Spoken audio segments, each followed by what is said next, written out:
What is the Transatlantic Trade and Investment Partnership, or TTIP? Forbes, the magazine for the millionaires, is refreshingly candid in its answer. TTIP is a comprehensive free trade and investment treaty presently being negotiated in secret, and the main objective is to remove regulatory barriers or differences which limit or restrict the potential profits to be made by transnational corporations. It goes on. A panel of corporate lawyers will effectively be able to overrule national parliaments and democratically elected governments to dampen regulations designed to safeguard citizens and protect the planet. The charity War on Want offers the same picture.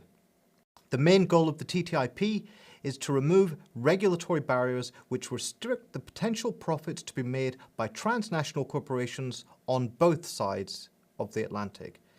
The academic Colin Crouch describes the deal as post-democracy in its purest form. An elite of business and governmental persons has been trying to make deals behind the back of the population, planning to enable tribunals of private corporate lawyers to judge corporations' complaints against government policies. This, then, is just the latest in a sequence of so-called free trade agreements from NAFTA to GATT, negotiated in secret and imposed on populations without a vote. What's more, it is one of a series of agreements being pushed through over the heads of voters globally, such as the Trans-Pacific Partnership and the Trade and Services Agreement.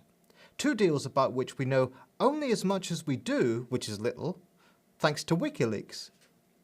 In the case of the TPP, it is clear that the US government are pushing to ramp up intellectual property laws and weaken environmental regulations. Further, as Salon reports, the new laws could even hurt Medicare, one of the few elements of a welfare state that the US has. And in the case of TISA, the US government is extending the international financial regime that led to the global crash. In other words, free trade is a misnomer. Like other such agreements, TTIP's remit extends well beyond the issue of trade onto the domain of property rights, public services, and government regulations. And above all, it hands power to secret, unelected bodies answerable to corporations to overrule laws passed by national governments. And therein lies the controversy. What picture then has the media given of this extraordinary Washington-led offensive to erode our democracy and to make life easier for the profiteers? In part, it's been difficult for the media to cover much of what has taken place because the states involved are extremely reluctant to publicize the details of the negotiations. The British don't want to set such a precedent, while the Americans will not even hear of it. Nonetheless, such coverage as does exist tends to focus on comparatively uncontroversial elements such as the reduction of tariffs on imports and very little on the actual controversy. CNN, like most of the big media, is wildly enthusiastic about TTIP. Its analysis on who wins most from this EU-US trade pact suggests it's a win-win for Europe and the United States, which both sides need badly, and which is worth some $280 billion. Its money section also includes a corporate propaganda piece about unlocking the global trade growth written by a public affairs executive at UPS, which extols the deal to the heavens, looking forward to the new era of falling poverty and rising growth in the developing world and raised living standards worldwide. Strange to relate, in neither of CNN's articles is there any mention of the actual controversial content of the deal. The op-ed page in the New York Times is little different. The foreign editor of Die Welt states that America needs a pivot to Europe and articulates the standard free trade argument while offering almost no account of the substance of the deal. Predictably, the Wall Street Journal was similarly enthused, publishing yet another article from a businessman, this time from the boss of the German multinational Siemens, which gushed about the win-win deal, again with no mention whatsoever of the controversial elements. And the Washington Post, the paper of the DC establishment, once more enthusiastically backs free trade. In a lead editorial, the paper endorsed attempts to give Obama fast-track powers to deal with these negotiations and lauded the prospects of a return to bipartisanship in Congress in the promotion of US business interests abroad. The Post ignored the arguments against the deal, characteristically showing little concern for its impact on, for example, the majority working-class African-American population who live in the city that the paper serves. The British press, overwhelmingly right-wing and pro-business, is also in many cases simply acting as a propaganda arm of TTIP.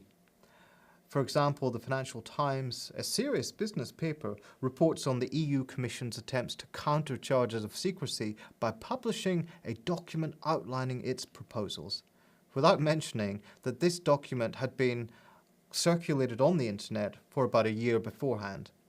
On the more clownish end of the media spectrum, the Telegraph carried an article by the London Mayor Boris Johnson arguing that Winston Churchill would be beaming over this trade deal and exhorts readers to ignore all the nutty left-wing protesters while simultaneously ignoring most of the issues at stake. To its credit, the BBC offers a relatively balanced explanation of the deal, reporting both on what TTIP's advocates claim and on what its critics say. But the only spaces in the British media where any sustained elaboration of the anti-TTIP argument can be heard are the online comment pages of the liberal papers, such as The Independent and The Guardian, with George Monbiot stating that TTIP will throw equality before the law on the corporate bonfire. Furthermore, almost all coverage of TTIP highlights the alleged benefits for employment growth and GDP growth. They claim that up to £10 billion could be added each year to the UK economy alone. But as Forbes and War on Want point out, these figures are contested by almost every serious study. In fact, War on Want reveals that the official assessment of the Centre for Economic Policy Research, which was cited by the European Commission to demonstrate the benefits of the deal, was that over 1 million jobs would be lost. No newspaper covered this. The Economic Policy Institute estimates that 71,000 jobs could be lost in the US if the deal goes ahead, but states that this is a conservative figure and it could be much higher. So far from rising tides lifting all boats, as most news organizations have claimed, there is a growing base of evidence suggesting that, as with all these trade deals, there will be winners and losers, and the losers will be ordinary working-class people. The opposition is extremely broad. According to The Guardian, in their article, TTIP under pressure from protesters as Brussels promises extra safeguards, they state that 97% of respondents to an official EU survey voted against TTIP. The Daily Beast, in a sarcastic, eyebrow-raising tone, reports that Europe's anti-TTIP campaigners characterised the plans as a diabolical plot to allow the likes of McDonald's to take over hospitals, Exxon to frack under the Eiffel Tower, and Google to take over parliaments. In fact, despite the Beast's tone, it is often only in covering the protests that the media gives any serious attention to the arguments against the deal.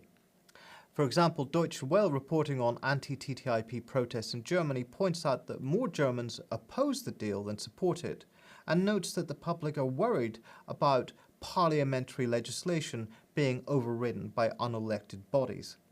It is extremely difficult to register this opposition in the European institutions.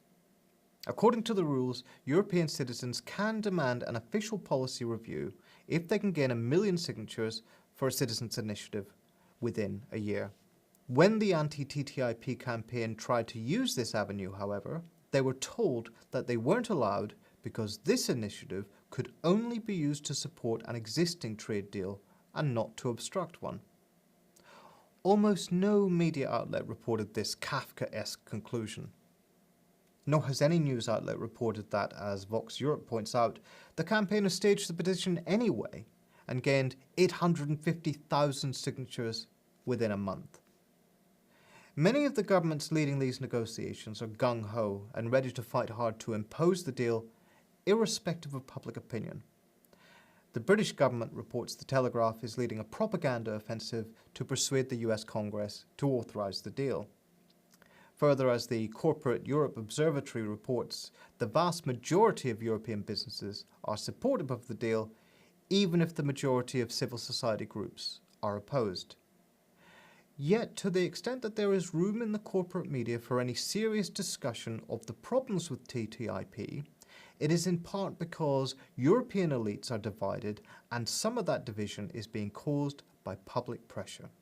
Indeed, there are always divisions over these agreements. The US Trade Representative's hard-line stance on intellectual property rights, for example, has generated significant opposition in negotiations over the Trans-Pacific Partnership, according to law professor Michael Geist. And it was similar disagreements, coupled with popular opposition, that frustrated the success of the free trade lobby during the World Trade Organization negotiations in Seattle in 1999 and in Doha in 2008.